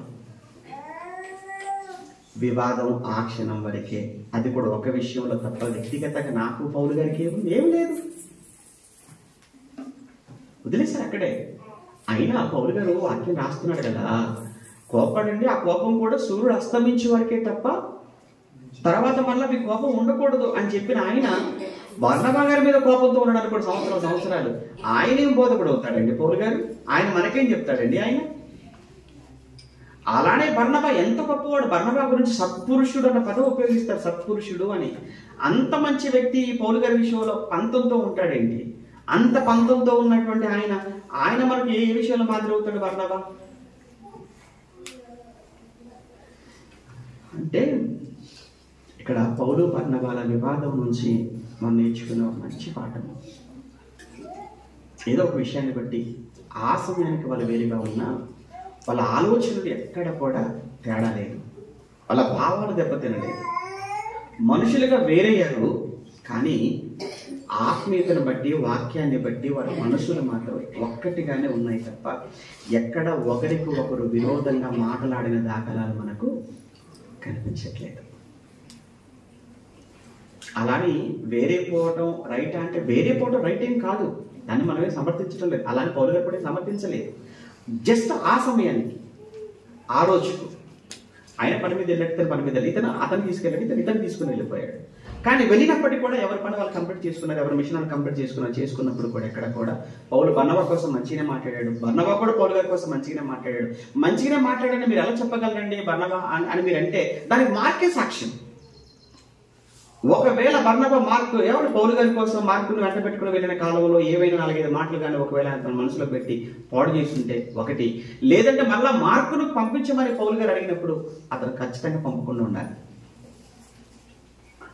కానీ ఇలా జరిగింది అని అంటే ఆ బర్నబాలో కానీ పౌలు గారిలో కానీ వివాదం తర్వాత కూడా వాళ్ళు ఎంత ఒక్కటిగా ఉన్నారో, ఒకరినొకరు ఎంత గౌరవించుకున్నారో, ఒకరి పట్ల ఒకరు ఎలాంటి ప్రేమ కలిగి ఉన్నారో, ఎలాంటి అనురాగం కలిగి ఉన్నారో అనేది వీరి వివాదం నుంచి మనం నేర్చుకునే పాఠం. పగలొద్దు, గొడవలొద్దు, ప్రతీకారాలొద్దు, ఎవరి కోసం మాట్లాడాల్సిన అవసరత లేదు. ఈరోజు ఇవి కాస్త శృతి మించుతున్నాయి కదా. వాక్యాన్ని బట్టి గద్దిస్తున్నాం అంటే వాక్యాన్ని బట్టి అంటారు, వాక్యం కాస్త వ్యక్తిగత దూషణలోకి వెళ్ళిపోతున్నారు. అదే కదా, వ్యక్తిగతమైన దూషణలోకి వెళ్ళిపోతున్నారు వాక్యం పేరు చెప్పుకోండి. ఇది మనల్ని ఆత్మీయంగా పతనానికి తీసుకెళ్తుంది. క్రైస్తవ్యంలో, సంఘాలలో ఒక భయంకరమైన కలవరానికి, వారి ఆత్మీయ జీవితాలు కుంటుపడటానికి కారణం అవుతారు. అందుకే ఆ రోజు పౌలు బర్నబాలు చాలా హుందాగా ప్రవర్తించారు. ఓకే, ఈ విషయంలో మార్కు విషయంలో వచ్చింది, వెళ్ళాను, మార్కు ఆయన పని ఆయన చేసుకున్నాడు, నా ఇంకా చెప్పాలంటే ఇంకా పని విస్తరించింది. పని ఏమైపోయింది తెలుసా? బర్నబా పౌలు గారు శీలను వెంట పెట్టుకొని యూరోప్ ప్రాంతానికి వెళ్ళాడు ఆయన. ఇతనేమో పోయినసారి ఎక్కడైతే చేశారో అక్కడే ఉన్నారు, ఇతను మాత్రం చాలా ప్రాంతాలకు తీసుకుని వెళ్ళిపోయాడు సువార్తను.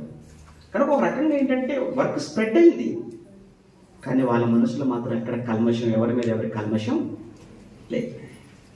ఇది వారి నుంచి ఈరోజు మనం నేర్చుకునే మంచి పాట. ఎవ్వరి మీద ఎవరికి కల్మషం అవుతుంది, ఏదో చిన్నవి ఉంటాయి ఆ క్షణం వరకే తప్ప వ్యక్తులకు మాత్రం ఎవరి మీద కోపం వద్దు, ఎవరి మీద ద్వేషం పెట్టుకోవద్దు. అది మనకు మంచిది కాదు, మన కుటుంబాలకు మంచిది కాదు, సంఘానికి అస్సలు మంచిది కాదు. ప్రార్థన చేసుకుందాం.